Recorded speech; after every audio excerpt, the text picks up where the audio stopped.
반갑습니다. 반갑습니다. 네. 오늘 그 금강반야경 처음 시작하는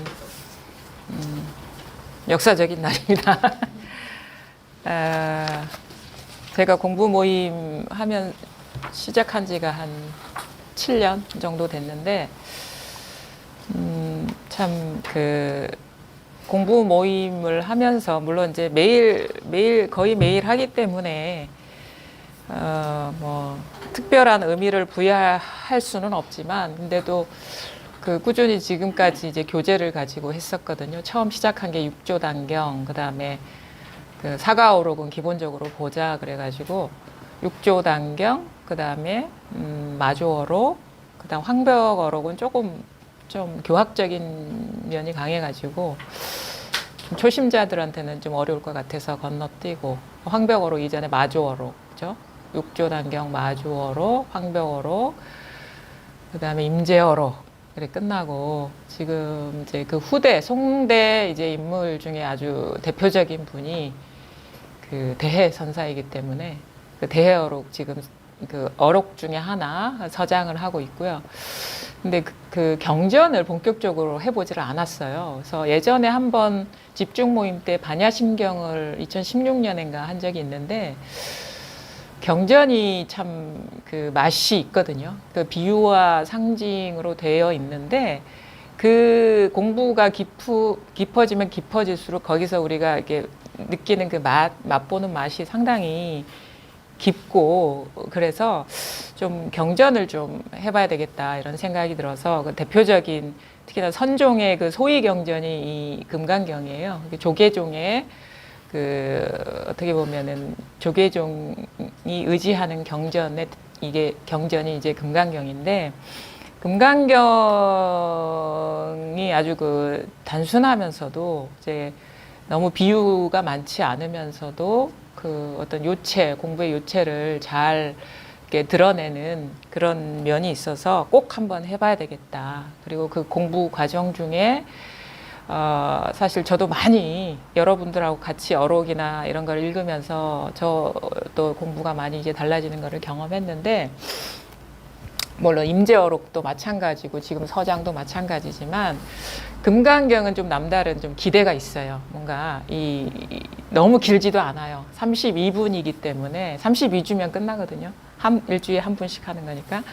근데 그 시작할 때와 끝날 때의 시간이 너무 길지 않기 때문에 그 어떤 그 뭔가 그 이전과 이후의 어떤 공부의 차이도 조금 좀 감지할 수 있는 어떤 그런 게 있고 그다음에 이게 상당히 그 단순하면서도 직접적이고 아주 어떤 면에서는 상당히 현실적인 가르침이거든요. 그렇기 때문에 우리 삶과 이제 괴리되지 않은 그 데서 얘기할 수 있는 부분이 있기 때문에 꼭 한번 해보고 싶다.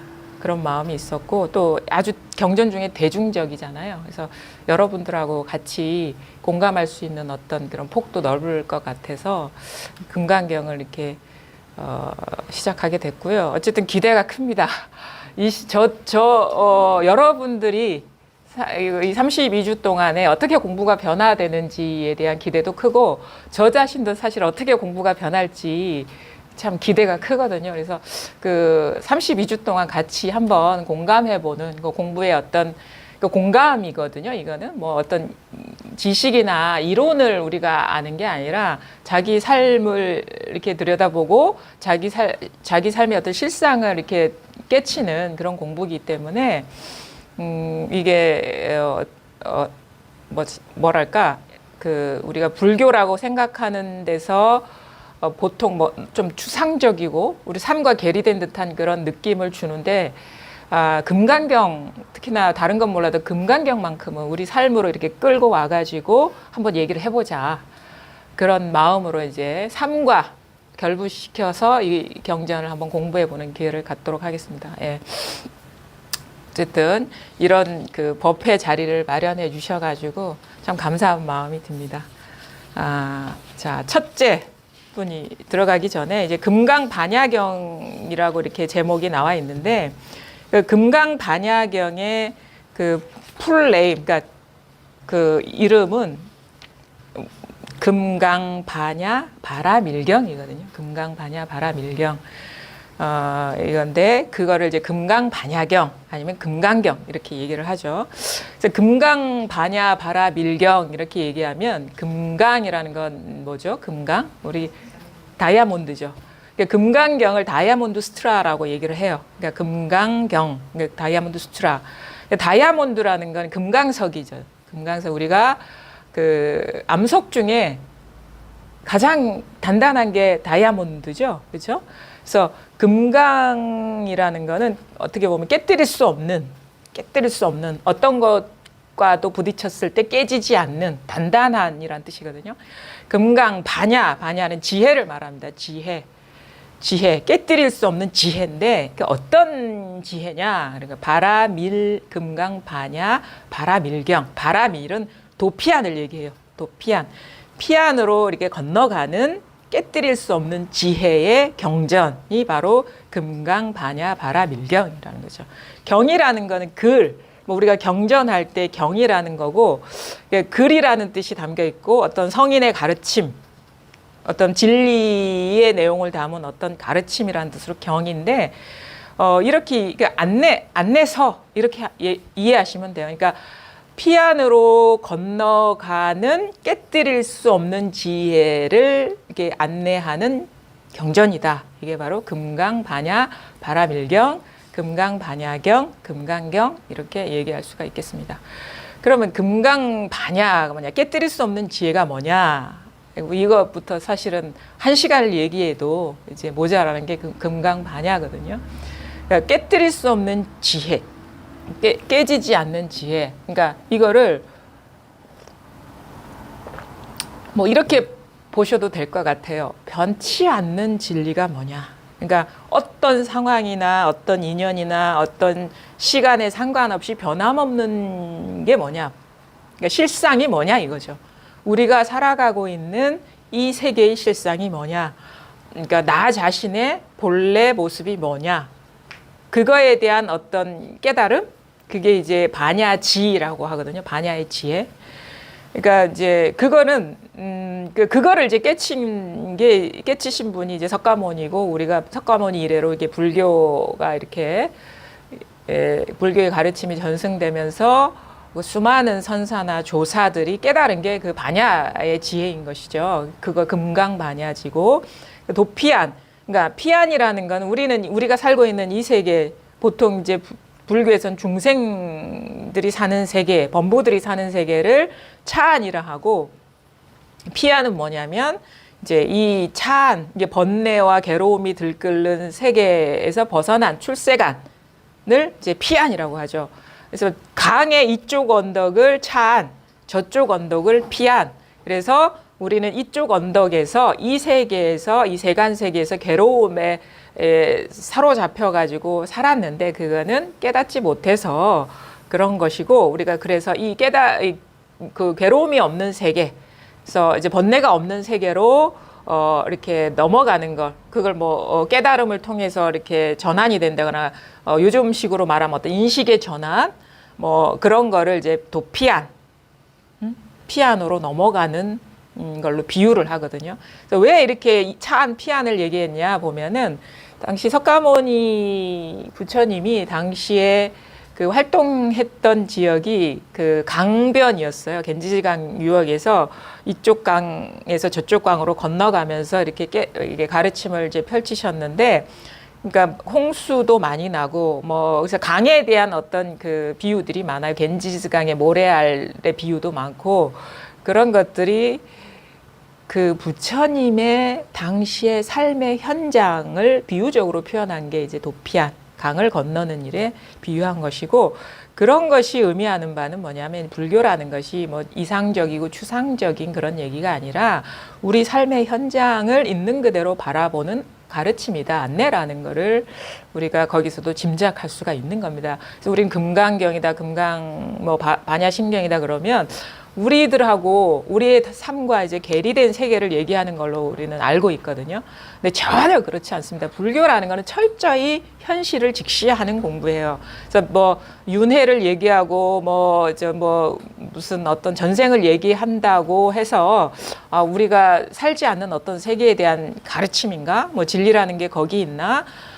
전혀 그렇지 않습니다. 그 전생을 얘기하고 윤회를 얘기한 거는 당시 사람들의 의식이 전생과 윤회설에 이렇게 그것이 보통의 상식이었어요. 윤회한다라는 것이. 그래서 윤회를 물으면 윤회를 가지고 얘기했지. 그러니까 윤회를 어떻게 보면은 윤회하는 존재가 없음을 얘기하려고 윤회를 얘기하고 전생을 얘기했지. 그 윤회를 기정사실화해서 그것을 어떻게 불교에서 제시한 게 절대 아니라는 거죠. 그러니까 우리가 요즘도 마찬가지거든요. 요즘 사람들의 어떤 분별심이나 고정관념을 깨뜨리기 위해서 그 요즘 사람들이 상식적으로 생각하는 것을 갖고 와서 얘기를 할 수밖에 없어요. 그 분별심에 갇혀 있기 때문에. 그래서 당시에도 전생이나 윤회를 얘기한 것은 부처님이 그걸 인정해서가 아니라 그 고정관념을 깨뜨리기 위해서 그걸 얘기를 했다. 그래서 그래서 무아라고 하는 거는 윤회할 자가 없다라는 얘기거든요. 그 윤회할 자가 없는데 어떻게 윤회설을 얘기했다고 할 수 있겠고 전생을 얘기했다고 할 수가 있겠습니까? 전혀 그렇지가 않습니다. 불교처럼 철저히 현실적이고 사실적이고 아주 삶과 분리되지 않는 가르침이 없어요. 다른 거는 다 어떻게 보면 이론이고 철학이고 우리가 흔히 진리다 그러면은 무슨 그런 거 있잖아요. 뭐 이데아라든가 뭔가 우리가 형용할 수 없는 세계에 대한 얘기다라든가 이런 식으로 기본적으로 갖고 있는데 부처님이 깨친 거는 현실을 깨친 거예요. 내 삶을 깨친 거예요. 내 삶이 진면목이 뭔가를 깨친 거예요. 그러니까 내 삶, 내가 살아가는 삶, 그다음에 내 자신이 누구인가, 무엇인가를 깨친 게 부처님이 깨침인 것이고 그거에 대한 안내, 가르침. 그러니까 누구나 자기 자신을 깨달으라고 안내한 게 불교인 것이거든요. 그러니까 지극히 현실적이고 우리의 지금의 삶과 전혀 괴리되어 있지 않다. 그러니까 불교는 뭐냐? 삶을 얘기한 것이다. 우리의 삶을 얘기한 것이다. 그거를 여러분들이 기본적으로 바르게 알고 이제 금강경을 읽으시면 이제 좋겠습니다. 예.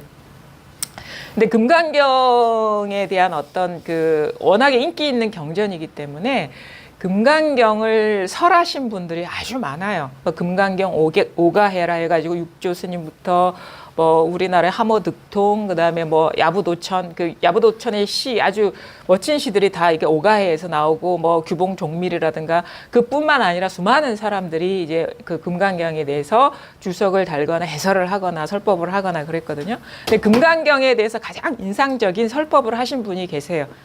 그분이 누구냐면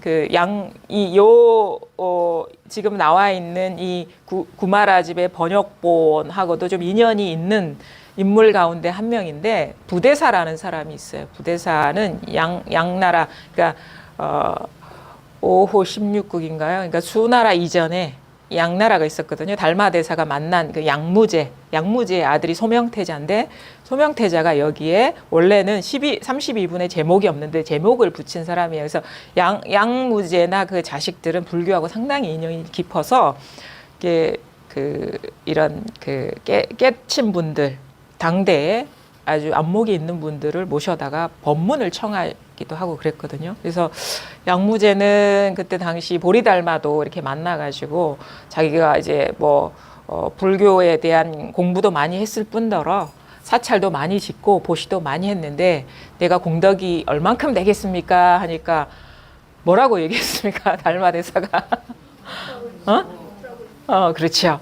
그러니까 이제 황당해가지고, 그러니까 그 말은 사실은 후대에 이렇게 각색된 것이라는 얘기가 있어요. 그러니까 그거를 보고 우리가 양무제의 안목이 어떻다라고 얘기할 수는 없는데, 뭐 공덕이나 눈에 보이는 것이 이제 그 공부는 아니다라는 것을 이제 가르쳐 주려고 그런 예화들이 나올 수도 있는 거거든요. 근데 이 양무제가 당시에 그 부대사, 당시에 이제 아주 이름 있는 이 승려를 초대를 해서 금강경을 좀 설해달라 그랬어요.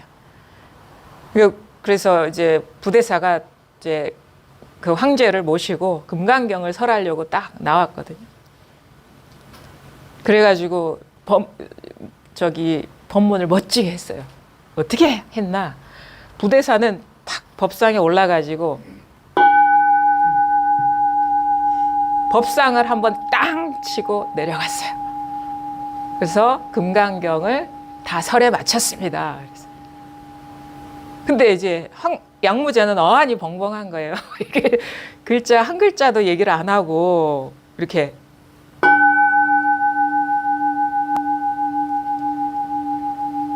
금강경을 다 설에 마쳤습니다 하고 내려갔어요.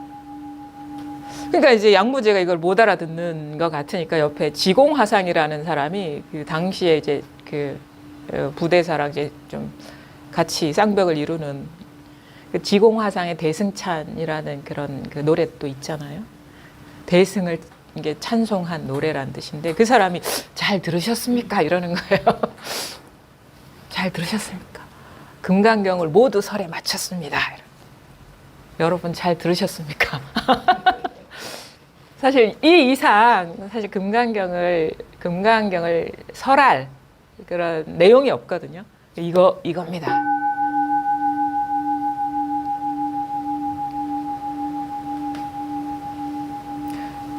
여기 이거거든요. 이건데 여러분은 도대체 이게 뭘까? 이게 뭘까? 이 찰나적인 순간에 무슨 일이 일어나고 있는지 아십니까? 이 순간에 무슨 일이 일어나고 있는지 아십니까? 한번 얘기해 보실 분 있습니까? 아주 솔직하게 저는 지금의 이게 이런 것이다. 그러니까 뭐 그냥 솔직하게 말씀하실 분 없습니까? 모르시겠습니까? 자, 제가 한번 설명을 해보겠습니다. 자, 어린아이의 마음으로 한번 따라가 보죠. 자, 종이 울리고 있죠. 그렇죠? 자종이 울리고 있습니다. 자종이 울리고 있죠. 그냥 울리고 있습니다. 여러분이 듣고 있습니까? 아니면 제가 치고 있습니까? 이게 무슨 일이 일어나고 있죠? 이거거든요. 이 금강경이라는 게 이거거든요. 이 살아있는 금강경 다이아몬드 수트라라는 건 이 문자나 이런 종이 위에 써진 글자가 아니에요. 진짜 경전은 살아있는 경전이에요. 살아있는 포대화상이 그랬죠. 나한테 하나의 경전이 있으니 이거 펼치면 끝이 없어 펼쳐진. 이거는 문자와 종이로 된 게 아니다. 이게 금강경인데 이겁니다. 금강경. 그러니까 여러분 자신이 금강경이고 이 세계가 금강경이거든요. 자, 지금 무슨 일이 일어나고 있냐. 아주 그냥 자세히 풀어서 얘기를 하자 그러면 일단은 들립니다. 안 들리는 분 계십니까, 여기? 들리죠?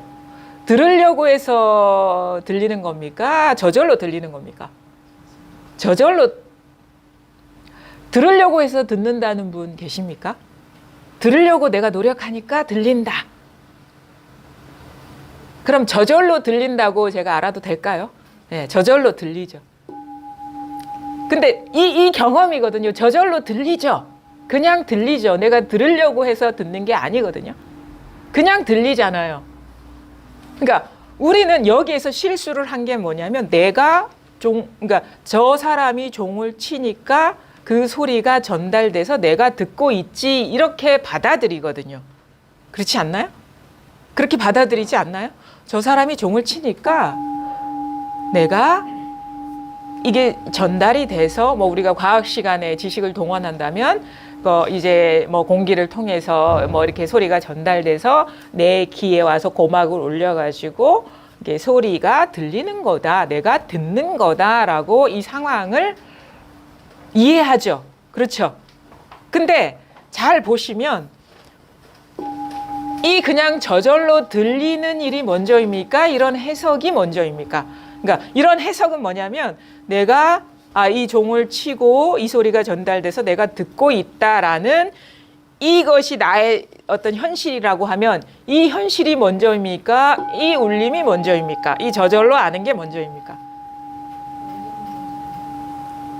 뭐가 먼저죠? 이게 선후가 없나요? 동시인가요? 그죠?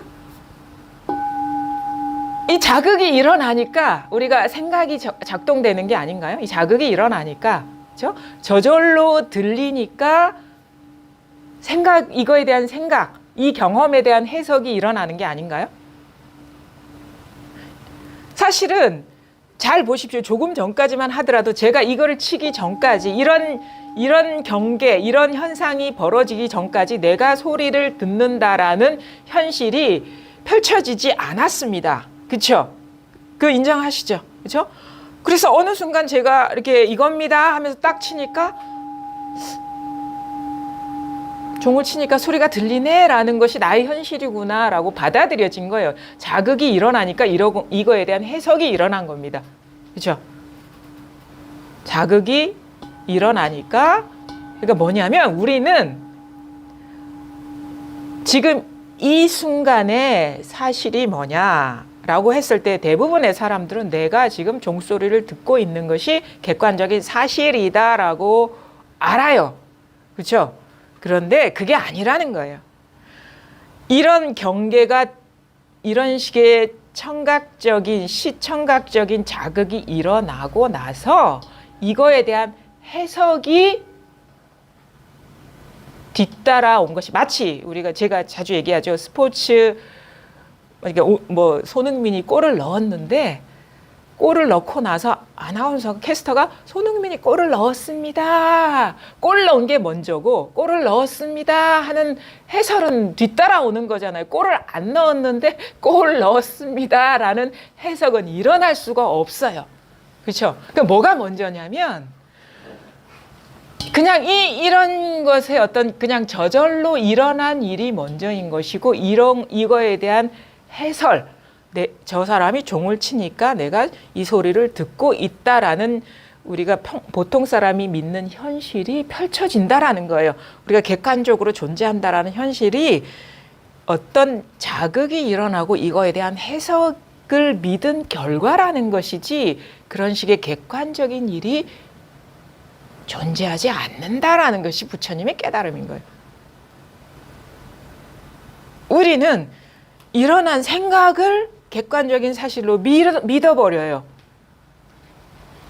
어떤 식의, 만약 이렇게 하면은 그냥 이런 식의, 여기에는 아무런 해석이 없는데 저 사람이 죽비를 들고 있네, 이것이 객관적인 사실이라고 믿어버려요. 그게 전도몽상, 꿈을 진실하다고 여기는 보통 사람들의 의식 상태다.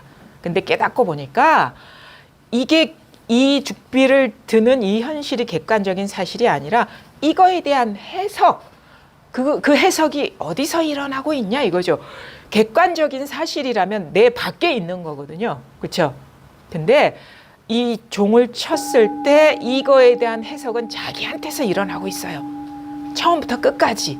저 사람이 종을 치니까 공기를 통해서 이 소리가 전달돼서 내가 듣고 있다라는 거는 처음과 중간과 끝 빈틈없이 나 자신한테서 일어나고 있는 생각이라는 거예요. 그거를 이제 유식한 말로 분별의식이다라고. 분별의식. 이 분리되지 않은 이 경험을 의식이 작동되면서 조각조각 내고 있다라는 거예요. 그냥 통으로 이것인데, 이것이 의식, 분별, 조각 낸다라는 거거든요. 조각 내서 존재로 만드는 거예요. 객관적인 존재로 만드는 게 분별의식이거든요. 이 작업이 순식간에 들어가고 있어서 이게 객관적인 사실이 된 것이지, 종을 치니까 내가 듣고 있다라는 이것이 객관적인 사실이 아니다라는 걸 깨달으신 거예요. 그래서 금강경은 이거예요. 다 나한테서 일어나고 있다. 모든 것들이. 모든 것이 나라는 것도 사실은 우리가 이런 육체를 말하는 게 아닙니다. 이런 나라는 정신, 분별 의식을 말하는 게 아니에요. 그냥 이것인 거예요. 그냥 여기에서 이러한 생각과 이런 시지각이 일어나고 있다. 그러니까 사실 이것도 그냥 이 경험 있잖아요. 그냥 소리를 듣는 것도 사실 해석이고, 이 경험도 내가 지각하니까 이 사실이 되는 것이지, 지각하지 않은 것은 이 사실이 될 수가 없는 거예요. 지각을 하니까 이 사실이 되는 거예요. 그러니까 지각과 함께 의식, 분별 의식이 이렇게 작동되고 있는 거를 하나로 묶어서 우리는 객관적인 사실로 만들고 있다. 이거 아주 찰나적인 순간에 이 지각과 이 인식이 순간적으로 작동되면서 이거를 객관적인 사실, 내 몸 밖에, 내 마음 밖에 있는 사실로 만들고 있다. 그거를 깨달으신 거예요. 근데 이 지각과 이 인식이 어디서 일어나고 있냐? 바로 지금 여기서 일어나고 있다. 바로 지금 이 사실이다. 이거를 부처님이 깨달으신 것이고, 그 부대사는 이렇게 이렇게 탕 치면 카메라가 울리더라고. 그래서 제가 이걸 탁자는 못 치고요. 부대사처럼 못 치고 종을 치겠어요. 이거나 다른 게 없어요. 죽비를 드는 일이나 이 좌종을 치는 일이나 전혀 다른 일이 아닌 거예요. 이게 바로 금강경이다 이거예요. 이것이 바로 우리 자신의 본래 면목이고 이게 삶의 진면목이다 이게. 삶은 모든 삶의 모든 내용은 이런 식으로 펼쳐지고 있다. 그래서 시종일관 뭘 얘기하느냐? 반야심경 첫 구절 아시죠?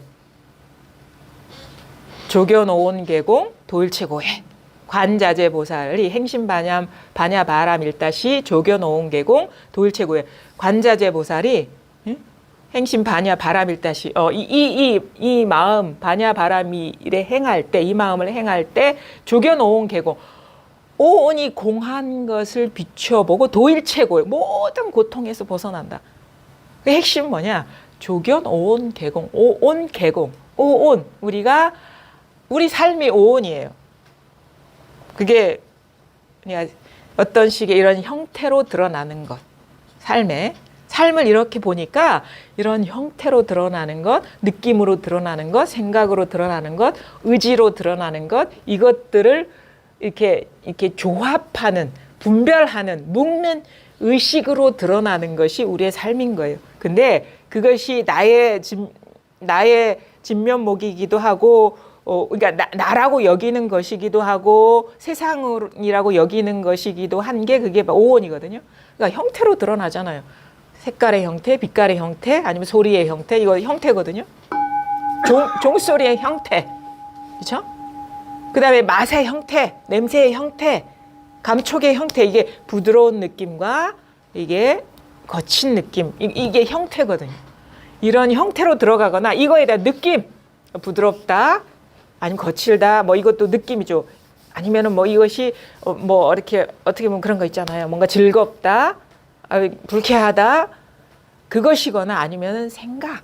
이것은 뭐 종이다, 죽비다, 뭐 책상이다, 지금 공부를 하고 있다, 금강경이다 하는 생각. 그다음에 욕구. 깨닫고 싶어. 깨달을 거야. 그다음에 이 모든 것들이 이 느낌과 형태와 아니면 이 생각, 이거 모든 것이 나야 라고 하나로 묶는 작업, 이것이 우리의 삶인 것이고 나인 것이에요. 그 중에 하나가 나일 수도 있고 그 모든 것이 나일 수도 있고 부분이 나일 수도 있고 그 중에 하나가 삶일 수도 있고 부분이 삶일 수도 있고 전체가 삶일 수도 있고. 그것이 뭐냐? 공하다. 그걸 비춰보면 우리 모든 고통에서 벗어난다. 당연하죠. 그 조견에 온 개 공한데 우리가 그거에 구속받을 이유가 없거든요. 우리가 공하지 않기 때문에 구속받는 것이거든요. 근데 그거를 공하다 그러면 이게 다 인연 화합이니까 공하다 이런 의식을 말하는 게 아니, 이런 식의 정리된 생각을 말하는 게 아니, 공이라는 건 뭐냐? 이 마음이다 이거예요. 조견 온 개심.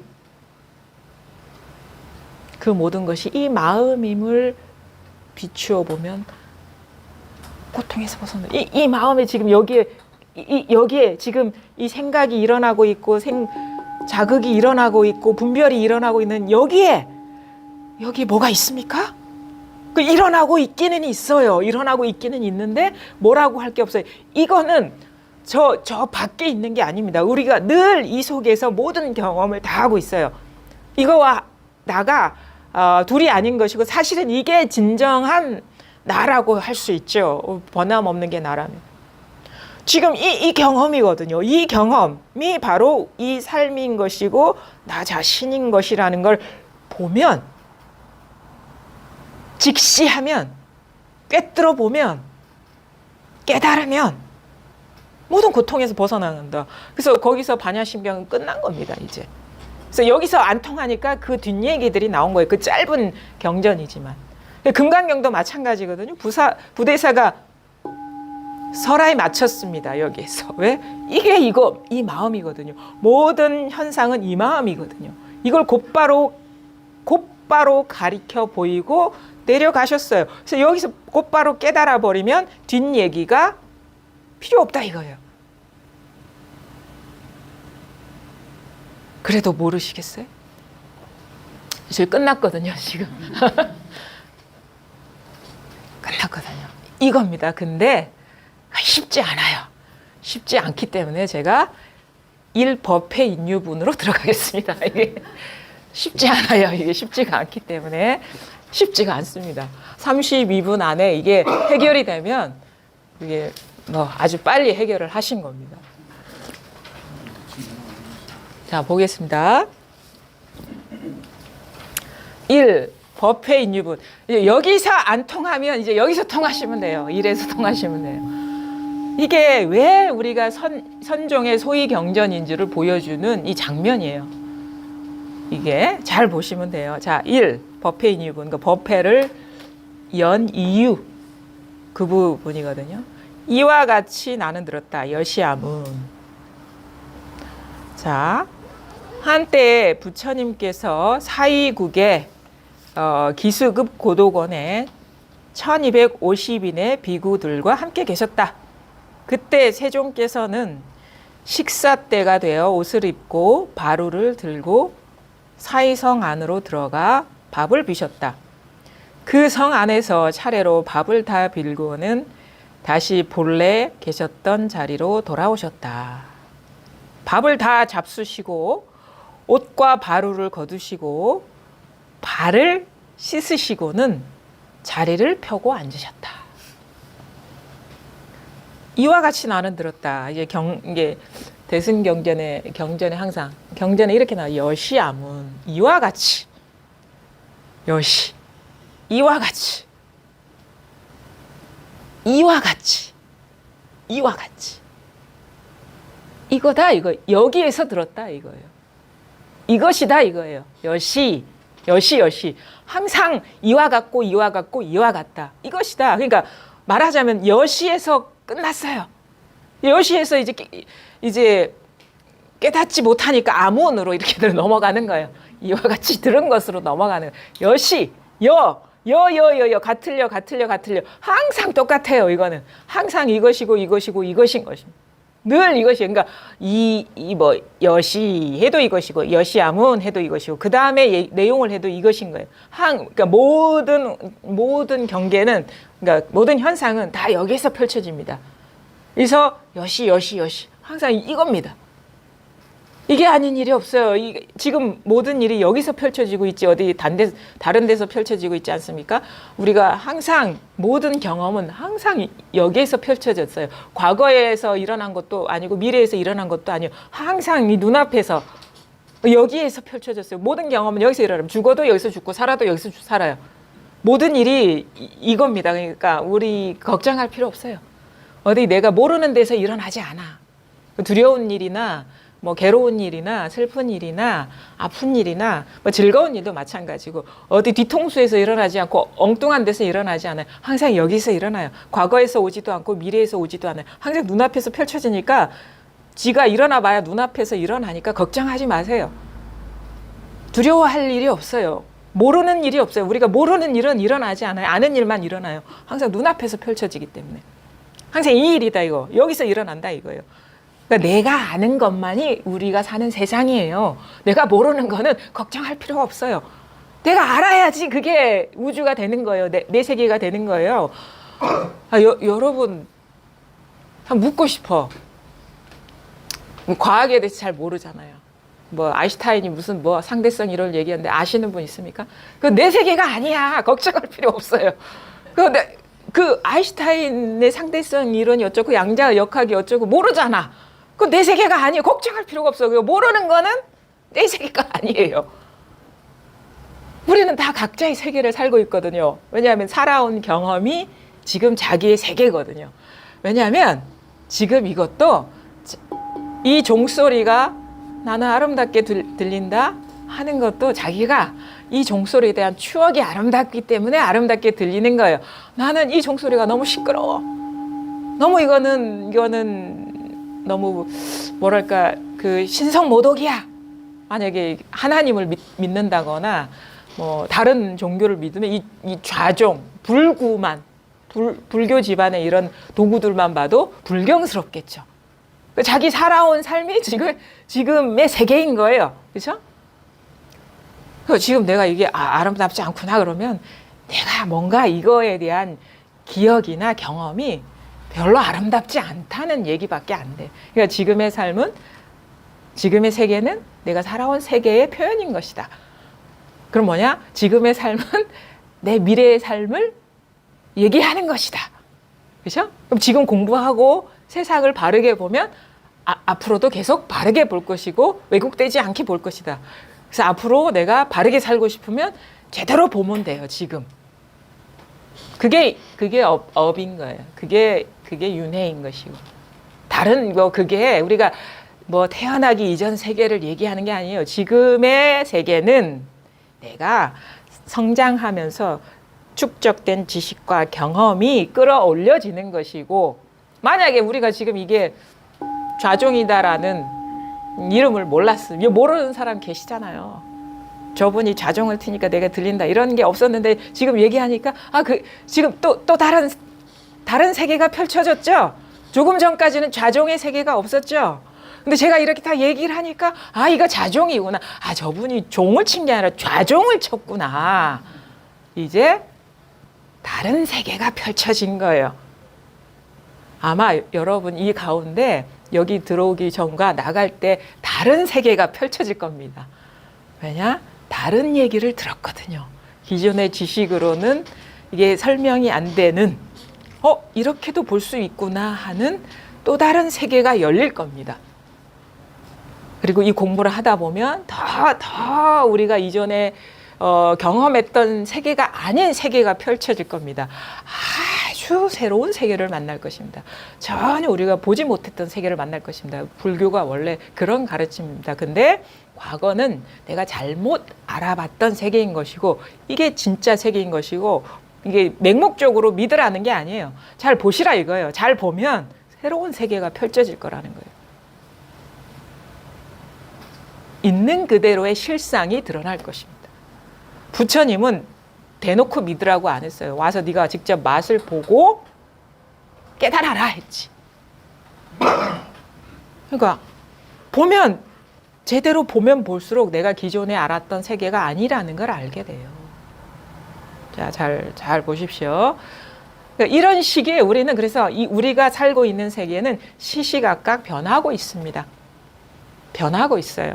똑같은 세계를 살지 않아요. 조금 전에 여기 들어오기 전과 지금의 세계가 다를 것이고, 또 조금 얘기 듣다가 또 돌아가는 세계가 다를 겁니다. 또 집에 돌아가면 또 거기서 또 다른 경험을 통해서 또 다른 세계가 펼쳐질 겁니다. 시시각각 다른 세계를 살고 있어요. 똑같은 세계를 살지 않아요. 모든 사람들이 다 머물러 있지 않아요. 경험하는 세계는, 이 현상은 끊임없이 변하고 있거든요. 머물러 있는 게 없어요. 우리가 똑같다라고 생각하는 거는 생각이 그걸 규정짓기 때문인 거예요. 생각이 똑같다. 어제 왔던 이 공간이 오늘도 똑같은 공간이다라는 건 생각인데, 똑같은 거 어디 있습니까? 똑같으면요, 낡으면 안 돼요. 이게 벽지가 이렇게 낡거나 빛이 바래거나 이렇게 탁자가 이렇게 점점 이렇게 이렇게 나사가 풀리거나 이게 다르면 안 돼요. 근데 이거 시시각각 변하고 있다라는 거거든요. 이 세계는요, 시시각각 변하고 있는데 우리 생각만 이거를 고정시키고 있다라는 거예요. 그게 바로 자승자박. 묶여 있는 게 없고 묶여 있다라는 건 고정돼 있는 거고, 그게 바로 우리가 뭔가 독립된 객관적인 존재라고 여기는 거거든요. 그건 다 시작부터 끝까지 다 자기 생각이었다는 거예요. 생각만 객관적인 존재로 인정하고 있어. 근데 조금 전과 지금이 다른데 이게 고정된 좌종이겠어요? 이름만 좌종이야. 근데 1초 전과 1초 후가 달라요. 이게 소리도 달라요. 그 사이에 우리의 인연들이 달라지고 있거든요. 귀도 점점 노화돼서 듣는 능력도 떨어지고 있고 그쵸? 그쵸? 저도 마찬가지거든요. 다 똑같습니다. 다 그래요. 다 변해. 다 변하는데 생각만 똑같은 물건으로 만들고 있어요. 그게 바로 객관적인 존재로 만들고 있다. 항상성, 자성이 있다고 여기고 있다. 자성이 있는 건 아무것도 없습니다. 독립된 그 독자성이 있는 건 이 세상에 아무것도 없어요. 뭐라고 할 게 이름 붙일 수 있는 게 아무것도 없어요. 근데 우리는 그게 바로 이제 착각인 것이 착각, 전도몽상. 여시에서 아직 시작도 못했네. 이와 같이 나는 들었다. 한때에 이 말도 진짜 재밌는 한때. 왜 한때야? 2500년 전에 그 사위성 그때를 얘기 안 하고 우리는 왜 이렇게 불교는 이렇게 불명확해? 그래서 대승은 부처님이 얘기한 게 아니야. 이렇게 2500년이 맞죠? 부처님이 활동했던 2500년 몇 월 며칠 이렇게 왜 얘기를 안 하냐 이거예요. 한때 옛날에도 얘기 안 해. 그냥 한때가 이때예요. 이때 한때가 과거 현재 미래가 아니라 이때 한때잖아. 지금 한때를 살고 계시잖아요. 우리가 한때 이게 이제 경전이 이런 맛이 있다니까. 막 이게 감노수, 이게 우리가 선에서는 뭐라고 표현하냐면 부처님의 말에 감노수가 있는 게 아니라 이거를 알면 막 이게 즙이 나와. 그냥 이게 선에선 즙이라고 하거든요. 이게 맛이 있어요. 맛. 임재 스님 이렇게 표현했죠. 너희들이 글자나 문자에서 어떤 경계에서 도를 찾는 거는 백골, 해골에서 즙을 얻으려는 거와 똑같다. 근데 즙은 살아있는 데서 나오는 것이지 이렇게 죽은 데서 안 나오거든요. 그 다음에 그런 즙에 대한 얘기가 이게 액기스 있잖아요. 액기스. 요즘 말로. 즙. 뭐 주스 이런 거 이렇게 갈면 이게 즙이 나오잖아요. 즙이 진국이거든요. 대스님은 그랬어요. 그런 표현이 있어요. 근데 승려한테 막 얘기하니까 이 승려는 깨닫지 못하고 옆에 있는 사람한테 소식이 왔어. 그랬더니 뭐냐? 내가 뽕나무에 화살을 쏘았는데 당나무에서 즙이 나오네? 이런 얘기를 했어요. 즙. 이게 맛이 이거라니까요. 경을 읽는 맛은 이게 진짜 즙이 나와야 돼요. 여기서 한때 그러면 언제 얘기하지? 이거는 이제 해골에서 즙을 찾는 거고 뭐냐? 이때 여기서 콸콸콸콸 나오지 않습니까? 이게 맛이 있지 않습니까? 이거단 말이에요. 이 맛이다 이거예요. 한때가 이때밖에 없어요. 우리는 항상 즙은 항상 이때에 나와요. 이 맛은 이 감노수는 여러분한테서 나오는 것이지 부처님 말씀이 법문이 감노수가 아니라니까. 진짜 감노수를 여러분이 맛을 보고 계시면서도 딴 생각에 떨어져 있기 때문에 이걸 맛 못 보는 줄 모르는 거예요. 막 침이 막 잘잘잘 넘치지 않습니까? 이게 이거다 이거예요. 한때에 부처님께서 사회국의 기수급 고도권에 1250인의 비구들과 함께 계셨다. 사위성이거든요. 사위국은 옛날 그 사위성을 도우부렸던 나라인데 당시 부처님이 활동했던 그 때에는 막 도시 국가들이 있었어요. 막 강을 사이에 두고 뭐 사위성을 그러니까 나라 이름이 여러 개서 마가다구, 뭐 코살라구, 뭐 부처님이 활동했던 그 나라가 무슨 나라죠? 기억이 없어. 하여튼 막 여러 도시 국가들이 있어요. 상업이 발달해가지고 막 교역이 활발해서 도시 국가들이 있었는데 이게 이 왕이 이게 상업을 통해서 돈을 많이 이렇게 얻으니까 이렇게 보시를 많이 했어요. 여기 사이국 기수국 고도권이라는 데는 제따와나가 여기에 기수국 고도권.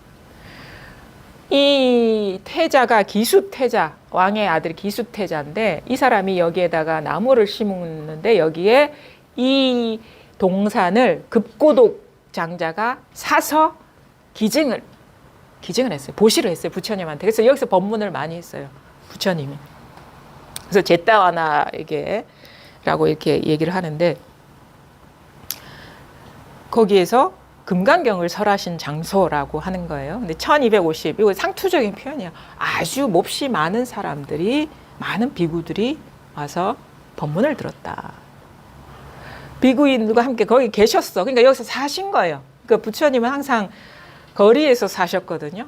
이렇게 정해진, 물론 이제 무슨 우기나 이럴 때 되면 이런데 이렇게, 이렇게 지붕이 있는 데서 하셨는데 대체로 평생을 거리에서 돌아가실 때도 막 아픈 몸을 이끌고 바이샬리를 지나서 뭐 이렇게 막 열반경에 보면은 아파도 그냥 그 노구를 끌고 가. 어떻게 얘기하냐면 이 내 몸을 봐라. 내 몸이 지금 낡은 수레와 같지 않느냐. 부처님이 아파서 병들어서 죽었어요. 내 몸이 이제 다 낡은 수레와 같지 않느냐. 봐봐 지금 이빨도 떨어지고 시력도 안 좋고 배는 아프고 장염에 걸려서 돌아가셨어요. 그렇게 보통 사람들이 죽는 모습을 그대로 보였죠. 이 몸이 내가 아니라는 거예요. 이 몸도 공하다는 거를 돌아가시면서까지 다 보여주신 거죠. 우리는 성인 군자니까 막 아우라가 생기고 오로라가 생기고 막 신비주의에 빠지는데 진짜 너무 리얼하게 삶을 그대로 보여주신 거거든요. 삶을 얘기했습니다. 부처님이 깨달은 건 삶을 깨달은 거예요. 삶의 진면목을. 자, 여기에서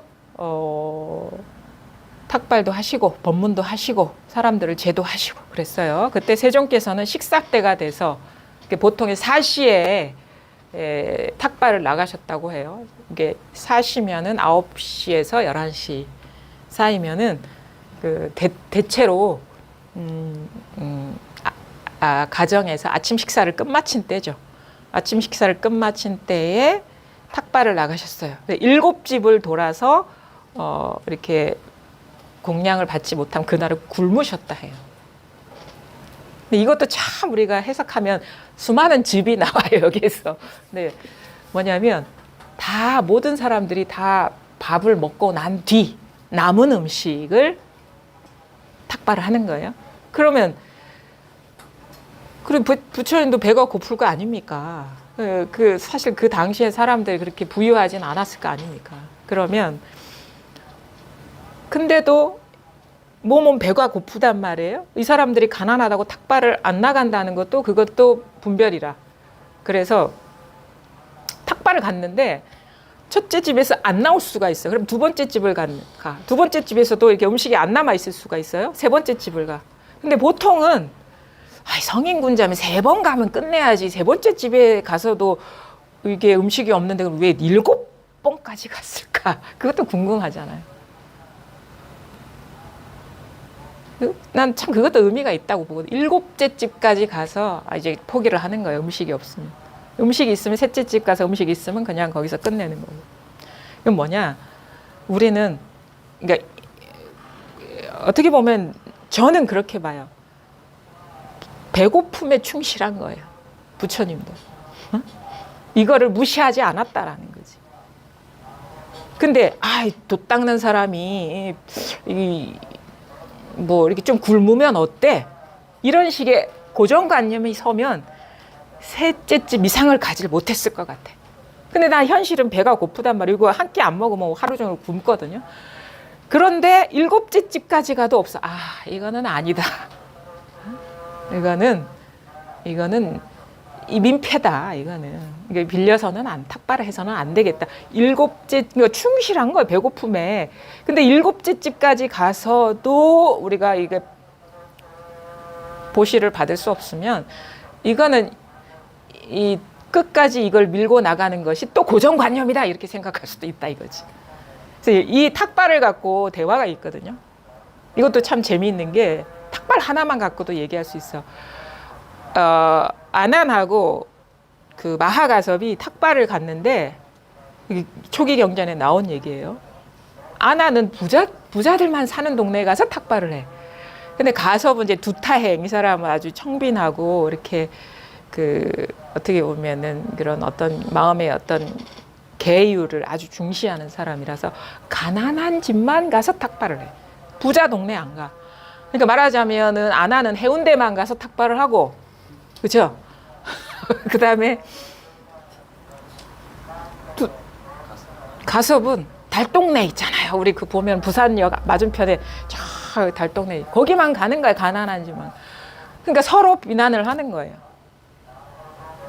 그래서 이제 서로 이렇게 의견이 안 맞으니까 부처님 딱 불러요. 그래서 이유를 묻죠. 그러니까 잘못됐다라고 얘기를 안 하고 이유를 물어. 아, 그것도 참 존경스러운 일이에요. 대놓고 잘못됐다, 뭐 너희들 어떻게 화해하라 이렇게 얘기 안 하고 왜 너는 부잣집만 가느냐. 그것도 설득력이 있는 말을 해요. 아나는 부자들은 음식이 많지 않습니까? 그래서 남아도는 음식이 많아서 내가 이렇게 탁발을 하는 게 부담이 되지 않지 않습니까? 그것도 맞는 말이에요. 그러냐? 그럼 이제 마하가섭한테 그럼 넌 왜 가난한 집만 가느냐? 부처님, 우리는 수행자입니다. 그런 진수성찬을 만나면 탐욕이 생깁니다. 우리는 기본적으로 가난한 사람보다 더 가난하게 살아야 되는데 수행자로서 그걸 탐하면 되겠습니까? 이렇게. 그러니까 부처님 딱 들어보시고 그러게 뭐라고 얘기했을까요? 누구 편을 들어줬을까요? 둘 다 틀렸다. 둘 다 틀렸다. 둘 다 틀렸다. 그게 바로 고정관념이다 이거예요. 분별이다 이거. 부잣집에 부자들한테만 가서 그 사람이 부담을 덜어준다는 것도 고정관념이고, 수행자는 가난하게 살아야 되는 것도 그 고정관념이다. 이 불교가 뭐인지를 깨닫게 해주는 거예요. 분별망상심에서 깨어나는 거예요. 이거는 부처님이 거기서 불교의 핵심을 얘기하는 거예요.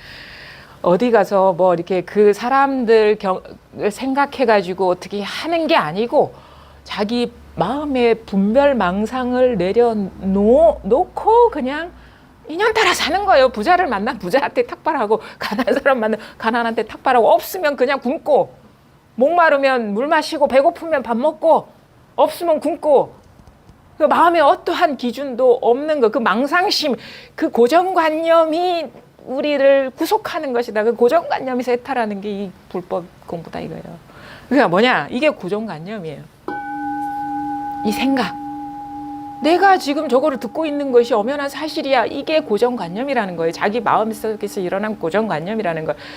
이거를 내려놓아라. 그건 망상이다. 마음에서 일어난 분별이다라는 거를 분명하게 깨닫게 하는 게 이 불법 공부라는 거예요. 그거를 이게 금강경에서도 말씀하시고 계시고. 그때 세종께서는 식사 때가 되어서 옷을 입고 사시에 바로를 들고 사이성 안으로 들어가 밥을 비셨다. 탁발하셨다 이거예요. 그 성 안에서 차례로 밥을 다 빌고는 다시 본래 계셨던 자리로 돌아오셨다. 어디로 돌아오셨어요? 본래 계신 자리가 어디죠? 그렇지, 여기지. 본래 계신 자리로 돌아오셨다. 이 자리로 돌아오셨다. 밥을 다 잡수시고 옷과 바로를 걷으시고 발을 씻으시고 자리를 펴고 앉으셨다. 어디에 앉으셨다? 여기 앉으셨다. 여기 앉으셨다.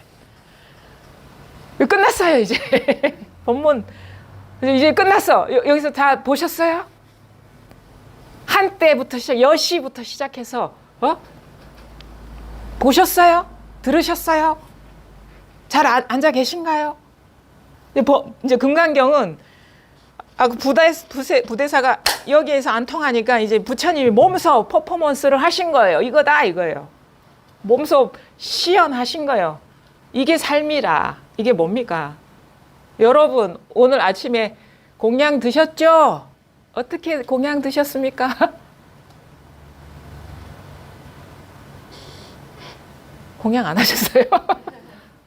아침에 일어나서 다 아마 여기 보살님들이 많으시니까 거사님도 계시지만 일어나서 부엌으로 가셔가지고 반찬 이렇게 냉장고에서 꺼내서 음식 밥 하셨고 이렇게 차려가지고 식탁에 딱 올려놔서 이렇게 가족들 깨워서 잘 드셨죠? 그쵸? 이거를 몸소 보이신 거라니까 부처님이 잘 하셨잖아요. 부처님은 이렇게 식사를 하셨고 우리는 어떻게 해? 아침에 일어나서 손 씻고 냉장고 문 열어서 반찬 꺼내가지고 밥하고 뭐 국 어떻게 있으면 데우고 아니면 찌개 어떻게 하고 아니면은 요즘은 토스트하고 시리얼 먹고 우유 부어 먹고 아니면 나는 오늘 아메리카노 한 잔만 하고 갈래. 이거예요. 이거라니까요. 부처님이 보이신 게 우리 2500년 전에 부처님은 사시에 7집을 돌아서 탁발하고 와서 앉으셨구나. 이게 금강경이 아니라니까요. 몸소 보인 건 뭐냐면 부처님이 일상을 그대로 시연하셨잖아요.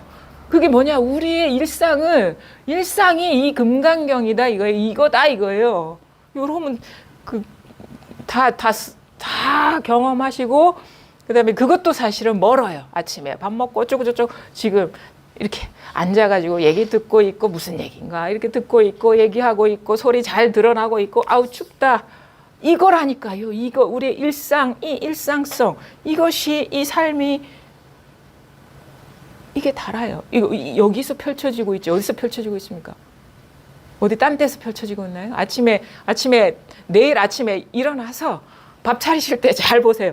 이게 밥이 과거에서 왔나 반찬이 냉장고가 어디에서 왔나 바로 지금 눈앞에서 여기서 펼쳐지고 있다라는 거를 한번 보십시오.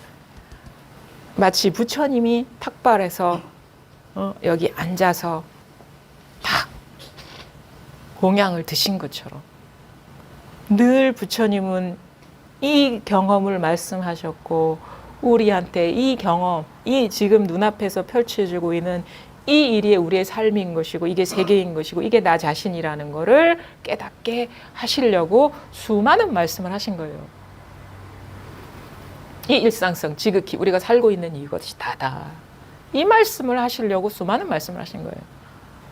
모든 일이 펼쳐지고 있는 이거를 보시라고 생각에 속지 마시라고 지금 일어나는 이 깨어있음 여기에서 모든 일이 다 펼쳐지고 있다라는 것을 몸소 보여주신 거예요. 이 장면이 2500년 전에 펼쳐진 게 아닙니다. 지금 여러분 그렇죠? 여기서 펼쳐졌죠? 그림이 그려졌죠? 이 그림이 그려지는 데 있죠? 그렇죠? 생각이 일어나는 데 있죠? 여기에서 2500년 전의 일이 싹 펼쳐졌어요. 그래서 모든 일은 그게 2500년 전의 일이든 2000년 전의 일이든 어제의 일이든 내일의 일이든 10분 뒤의 일이든 10분 전의 일이든 다 여기서 펼쳐지고 지금 이렇게 그려지고 있다라는 거예요. 이거를 떠난 일은 이 세상에 아무것도 없습니다. 그래서 심외 무물 마음밖에 한 물건도 없다. 이거를 철저하게 깨치는 게 이 공부라는 거예요. 그러니까 여러분의 마음을 확인하시라. 여러분이 누구인지 보시라. 그것이 어디서 펼쳐지는지 보시라. 내가 누구이냐? 나는 우리가 이력서 보면은 사진. 그 나의 몸이잖아. 근데 거기 사진 그것만 사진이 아니죠. 내가 어떻게 살아왔는지 과거. 그다음에 부모. 사실은 다 과거네. 이력서는 그죠? 사진도 과거에 찍은 것이고 내가 어떻게 살아왔고 부모님이 누구고 다 과거라. 그거 내가 아니잖아요. 그거 뭐냐 어떤 상이거나 어떤 경험, 느낌 아니면은 어떤 식의 어떤 지식이거나 자기가 이루어낸 의지를 갖고 이루어낸 어떤 업적이거나 이것이 나라는 그런 분별 의식이 거기서 진짜 내가 뭡니까? 누구입니까? 진짜 나는 뭐냐? 지금 사진을 붙이고 있고 내 부모님이 누구다라고 생각이 일어나고 있고 나는 이렇게 살아왔다라는 이런 기억이 길어 올려지고 있고 나는 앞으로 어떻게 살아갈 것이다라고 상상이 펼쳐지고 있고 바로 지금 이것이 나라고 해도 안 돼. 나 그러면 뭐 어떤 탁 틀의 메인 느낌을 탁 주거든요. 그러니까 이것이 전부라는 거예요. 이걸 떠난 일은 아무것도 없다. 이것이 나이고 이것이 세계이고 이것이 도이고 이것이 부처님이고 이것이 금강경이다 이거예요. 이것이 컵이고 이것이 산화대지이다. 여기서 펼쳐지고 있는 거예요. 우리는 늘 이걸 쓰고 있습니다. 이게 없으면요 밥 한 숟가락도 뜰 수가 없어요. 목구멍으로 들어갈 수도 없습니다. 내가 예전에 어떻게 뭐 무슨 일을 했지라는 과거도 있을 수 없고 미래도 있을 수가 없어요. 그래서 이거를 우리가 늘 경험하고 있다. 늘 깨닫고 있다. 깨어 있다. 깨어 있다. 근데 이제 제가 이렇게 하다 보니까 제가 이렇게 그 사위성에서 있었던 그 부처님이 여기서 사람들을 제도할 때 한 여인을 구제를 해준 일이 있거든요. 근데 이게 저는 너무 이제 가슴이 아픈 일화인데 이 사람이 깨쳤어요. 그래서 해탈하신 분인데 그 빠따짜라라는 여인이 얘기를 한번 하면서 좀 마무리했으면 좋겠어요. 왜냐하면 이것이 우리가 경험할 수 있는 삶의 어떤 부정적인 경계, 괴로움의 극치인 것 같아서 아주 인상이 깊어요. 내가 여인에 대한 어떤 여성이 어떤 역사 속에서, 불교 역사 속에서 깨달은 사람이 있는가를 관심 있게 지켜봤는데 그 중에 한 인물이거든요. 이 사람의 인물이 너무너무 참 가슴이 아픕니다. 우리가 충분히 이런 일도 겪을 수가 있어요. 빠따짜라라는 이름은 뭐냐면 천조각을 걸치고 걷는 여자라는 뜻이에요. 천조각을 걸치고 걷는 여자. 근데 이 여인은 그 사위성, 지금 부처님이 요 금강경을 설하시는 기스급 고도건 제따와나 그 선원이 있는 그 사와띠성의 여인인데 집안이 아주 부자였어요. 이렇게 이 부잣집 딸인데 너무너무 아름다웠어. 그래서 부모는 이제 너무너무 우리가 외모가 아름다우면 진짜 미인 방명이라고 되게 탈날까봐 너무 걱정이 돼가지고 가둬서 키웠어요. 밖으로 나가지 못하게. 그래서 엄격하게 키운 거예요. 잘못될까봐. 유혹할 만한 거를 다 끊었어. 근데 참 이 사람이 운명이라는 게 참 어떻게 삶이라는 걸 알 수가 없어요. 그래서 이 여인한테 시종드는 남자 시종이 있었는데 이 사람하고 눈이 맞아버렸네. 그래가지고 몰래 도망친 거예요. 도망쳤으니 이게 몸종하고 갔으니 뭐가 있겠습니까? 억수로 가난하게 산 거예요. 다른 나라에 가가지고. 근데 애는 생겼어. 그래서 애는 생겨가지고 애를 낳아야 되는데 알잖아요. 우리 애 낳으려면 이게 얼마나 많은 게 수발이 필요합니까? 그래서 이 당시에는 요즘도 그게 있잖아요. 애를 낳을 때쯤 되면 친정으로 가는 게 풍습이었어요. 그래서 내가 애를 낳으러 친정에 가겠다라고 하니까 남편이 반대를 해. 왜냐하면 거기 가면 안 돌아올까 봐 걱정이 되는 거예요. 그래서 안 된다. 그래서 몰래 가는데 남편이 가는 도중에 쫓아와가지고 붙들었어요. 그래서 신랑이를 버리는 순간 산통이 와가지고 그 길에서 애를 낳아버렸네. 그러니까 집에 돌아갈 명분이 없는 거예요. 그래서 안 되겠다. 이제 첫째 애는 이제 실패고 이제 돌아갔어. 근데 또 둘째 애가 생긴 거예요. 이제는 이제 가야 되겠다.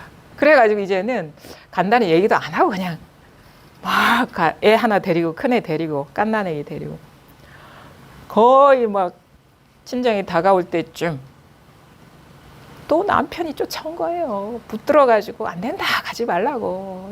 영영 우리는 이별이다. 너 이렇게 가버리면 친정에서 너를 놓아주겠냐. 어느 누가 놓아주겠어요. 근데 또 신랑이를 하다가 산기가 왔어요. 산기가 와가지고 이제 어떻게 보면 이게 덤불 같은 데 들어가서 애를 낳아야 될 거 아닙니까. 그래서 남편이 그걸 찾으러 마땅한 장소를 찾으러 다녔는데 다니다가 독사에 물려서 죽어버린 거예요. 독사에 물려가지고. 근데 몰랐어. 근데 산통은 오고 그래서 애는 낳고 다음날 찾으러 다녀보니까 남편이 독사에 물려서 죽어 있는 거예요. 얼마나 자책감이 들겠어요. 나 때문에 남편이 죽었다고. 얼마나 괴롭겠어요. 죄책감이 말도 못하겠죠. 근데 또 어머니는 또 강해. 왜? 애를 키워야 되잖아. 그렇죠? 이제 남편 죽은 건 잠시 슬픔은 잠시고 이렇게 묻어두고 애 둘만 데리고 갓난 애기랑 갓 거는 애랑 데리고 이제 친정으로 가는 거야. 이제 갈 때는 거기밖에 없는 거야. 근데 마침 홍수가 와가지고 막 범람을 한 거예요. 그 둘을 데리고 넘어갈 수는 없으니까 이제 갓난 애기 먼저 안고 강 건너로 넘어가고 그것도 너무 좀 가슴 아파. 어제 애 낳았는데 얼마나 이게 막 이게 있잖아요. 그 똥물이 막 흘러가는 강을 건너는 거야. 맨몸으로 애를 안고 살아보겠다고. 그것도 요즘 사람 생각하면은 참 비극적이죠. 근데 어쩌겠어요. 운명이 그런데. 내려놓고 큰 애를 데리고 가려고 하는데 바위 위에 갓난 애기를 물고 가려는 독수리가 물려고 오는 거야. 그러니까 막 손을 휘저으면서 날려보려고 막 하는데 그거를 이쪽에 있는 아들이 본 거야. 이쪽으로 물 안으로 들어오라고 하는구나라고 듣고 물 안으로 들어오는데 물이 걔를 쓸고 그냥 가버리는 거야. 그걸 본 거라. 그걸 큰 아이는 물에 쓸려가고 이쪽 작은 애는 독수리한테 물려가. 그거를 거기에서 본 거예요. 제정신이겠어요? 근데 이 사람의 운명은 참 너무 기구해가지고 거의 반 미치광이가 돼가지고 친정으로 가죠. 그때 웬걸 간밤에 홍수로 싹 쓸어가 버렸어. 친정 아버지, 어머니, 형제, 자매들이 싹. 그러니까 이제 제정신이면은 살 수가 없겠죠. 근데 미쳐버린 거야, 미쳐버려. 그러니까 천조각만 자기가 옷을 걸쳤는지 안 걸쳤는지 어디에 가렸는지 안 가렸는지도 모르고 그 여정 속에서 다 옷은 다 발개발개 찢어지고 그걸 하고 그냥 도시를 이렇게 미친 듯이 걸어가는데 어디에 도착했나 제때와나 선안에 도달한 거야. 이 여인이 미치광이가 돼가지고 그때 자기의 고백이 있어요. 뭐라고 얘기했냐. 가슴 아픕니다. 인간이 겪을 수 있는 고통 중에 이런 고통은 없어. 근데 자기가 나중에 이제 깨닫고 나서 한 고백이에요. 그 아이가 오고 간 일을 알지도 못하면서 또한 그 아이가 어디서 왔는지 알지도 못하면서 내 아들아 하고 나는 울부짖었다. 그러나 그 아이가 오고 간 길을 그대가 알게 된다면 그대는 아이 때문에 슬퍼하지 않으리. 이 사람이 깨닫고 나서 한 말이에요. 그 지옥과 같은 그 경험을 한 여인의 입에서 깨닫고 나서 한 말이에요. 모름지기 나는 죽는 모든 것은 그러한 운명을 따라야 하는 법이다라고 나는 수용을 합니다. 근데 이게 깨닫고 나서 한 말인데, 근데 부처님이 한테 갔을 때 부처님이 어떻게 제도를 하는지를 보면은 우리가 여기서 힌트를 얻을 수가 있어요. 미치광이가 돼서 부처님 앞에 탁 가는 게 기원정사예요. 제따와 나서. 근데 다 벌거벗은 여인으로 들어오는데 대중들은 제재하려고 그랬어요. 이 여자가 미치광이가 돼가지고 들어오고 있으니까. 근데 부처님이 막지 말라 그래. 막지 말라고. 가까이 오게 하라. 가까이 오게 하라. 그리고는 다가올 때까지 저기서 아무것도 걸치지 않고 오는 여인이 여기 올 때까지 가만히 앉아 계셨어. 가만히 앉아 계셨다가 다 다가와서 다 앉게 하고 조용히 일렀어요. 조용히. 뭐라고? 정신을 차려라. 이 말을 했어요. 정신을 차려라. 지금 내 마음을 조용하게 가져라.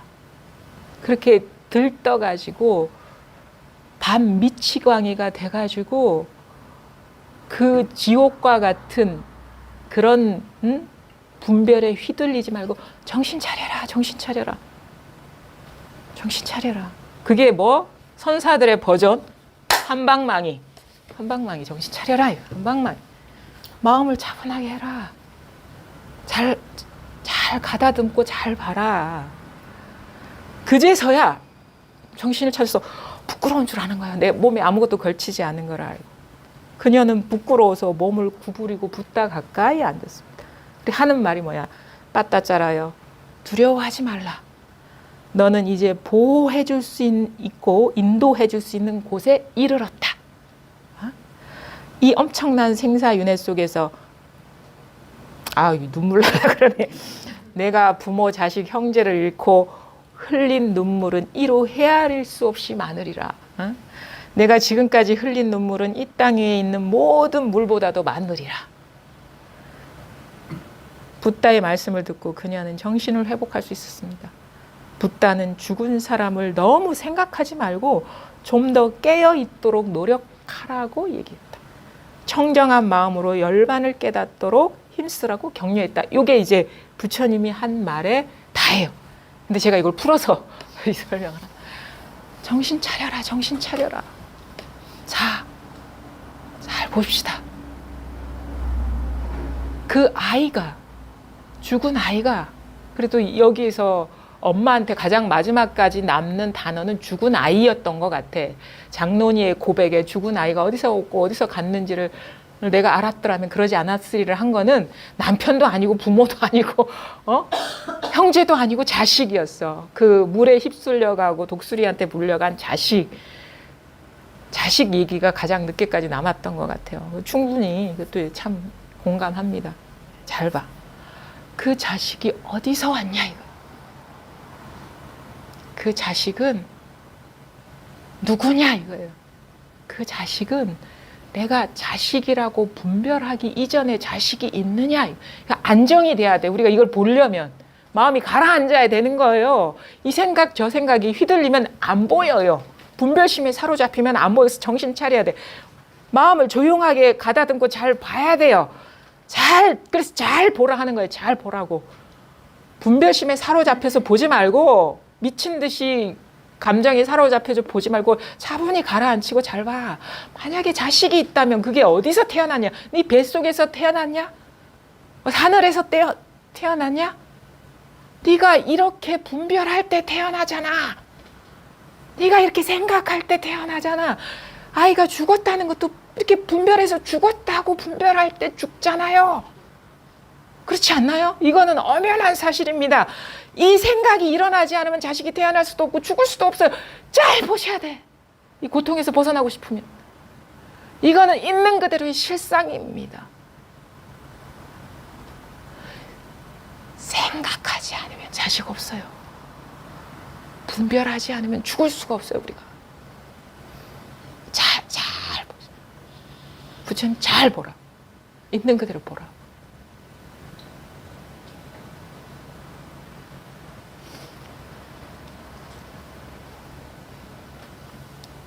생사가 있으면 해탈할 수가 없어요. 그런 게 객관적으로 있어요.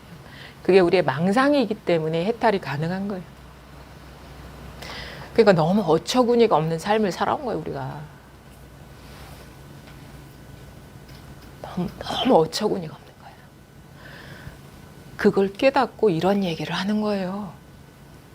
다시 한번 읽어드릴게요. 그 아이가 오고 간 길을 알지도 못하면서 그 아이가 어디에서 왔는지 알지도 못하면서 내가 아들아라고 울부짖었다. 깨닫고 보니까 그 아들은 이렇게 내가 분별할 때 이 마음에서 일어난 상이었다. 아이가 죽은 것도 이렇게 일어난, 너무 이게 쉽게 얘기하는 것 같죠? 근데 이거 잘 보십시오. 우리가 이거는요 부정할 수가 없어요. 우리가 의식이 없을 때 아이는 죽을 수도 없고 태어날 수도 없습니다. 깊은 잠 속에서 아이가 죽을 수 있습니까? 아이가 태어날 수 있습니까? 꿈속에서나 우리가 살아 활동할 때, 의식이 활동할 때, 분별이 활동할 때 살고 죽는 일이 일어나는 거예요. 그래서 잘 봐야 되는 거예요. 깨달으려면 잘 봐야 돼. 대충 보면 안 돼. 우리가 대충 봐서 이렇게 살아온 거예요. 덮어놓고 믿어왔기 때문에. 철저하게 봐야 돼요. 철두철미하게. 살아도 여기서 사는 것이고 죽어도 여기서 죽는 것이고 태어나도 여기서 태어난 것이고, 그래서 부모 미생전 보려면 뭐 부모한테서 태어나기 이전, 부모한테서 태어난다라는 것도 이 소식이에요. 그러니까 이 자리에서 모든 일이 일어나고 있다 이거예요. 생사가 다 이거다 이거예요. 아무것도 아닌 것 같죠. 너무 쉬운 것 같죠. 원래 공부는 불교는 이렇게 쉽습니다. 자, 말로 따라가려니까 너무 복잡해지는 거예요. 곧바로 보면 돼요. 깨달으면 돼요. 금강경 32분까지 갈 필요가 없습니다. 이게 다라는 거예요. 이게 다. 이것을 벗어난 게 아무것도 없다. 그래서 부처님이 이렇게 한 여인을 제도했고, 이 사람이 어떻게 해서, 마지막에 남은 구절입니다. 이 여인이 어떻게 깨달았나. 출가했어요. 그날로 출가해서 그녀는 물 항아리에서 물을 퍼내요. 발을 씻다가 모종의 깨달음의 체험을 했어. 발을 씻다가. 어찌 발을 씻다가. 우리 손을 들다가, 종을 치다가, 이 사람은 발을 씻다가 깨달음의 체험을 했어요. 자기 발 씻다가, 세수하다가, 걸어가다가, 새소리 듣다가, 모두 3번에 걸쳐서 물을 흘려보냈는데 물이 땅속에 스며들다가 점점 더 멀리 흘러가는 것을 보고 중생의 마음 상태가 각기 다르다는 것을 알았다. 이런 고백이 있습니다.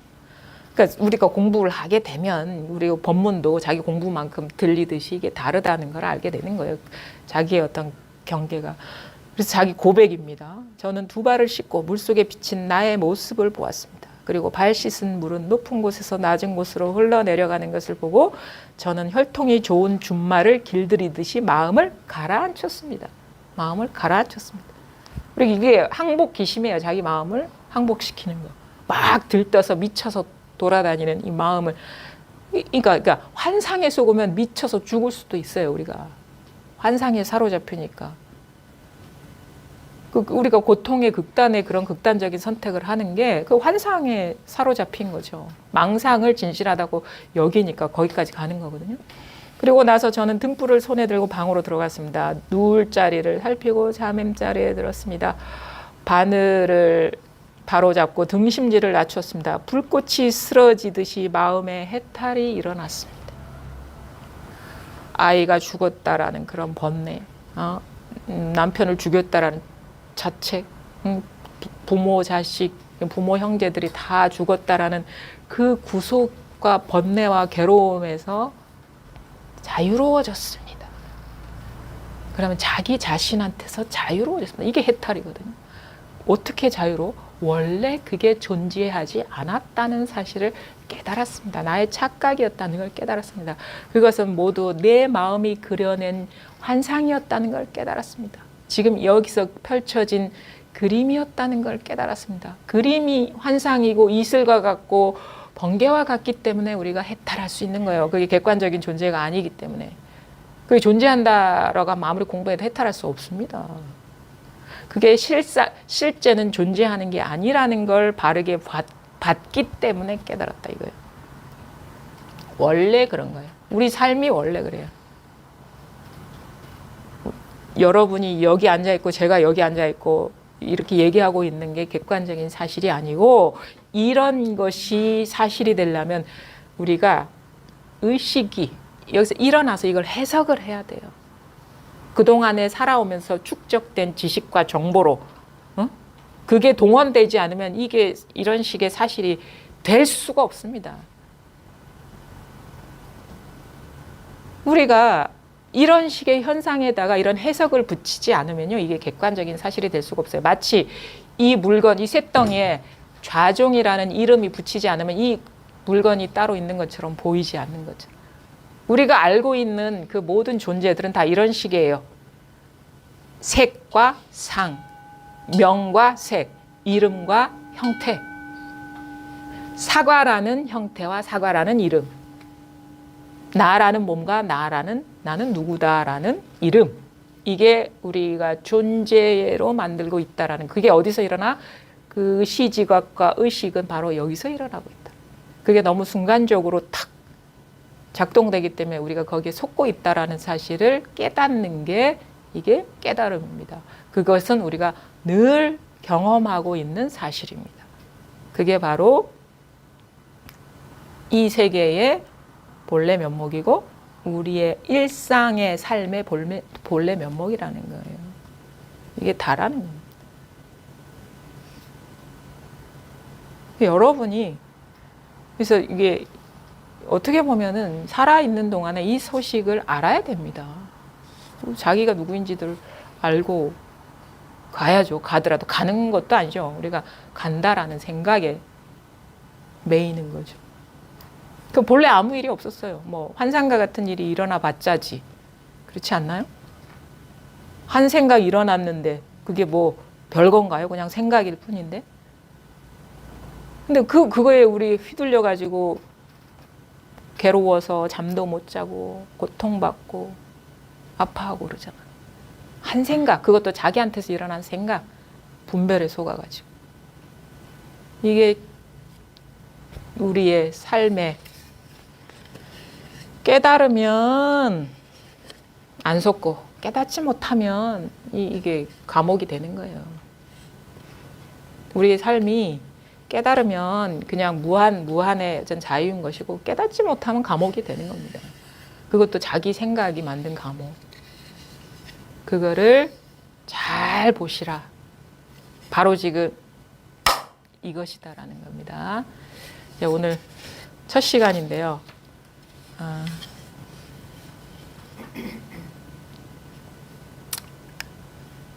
하여튼 이 인연을 계기로 우리가 금강경의 진면목을 볼 수 있는 그런 이제 시간이 되었으면 합니다. 예, 오늘 첫 시간 여기까지 하겠습니다.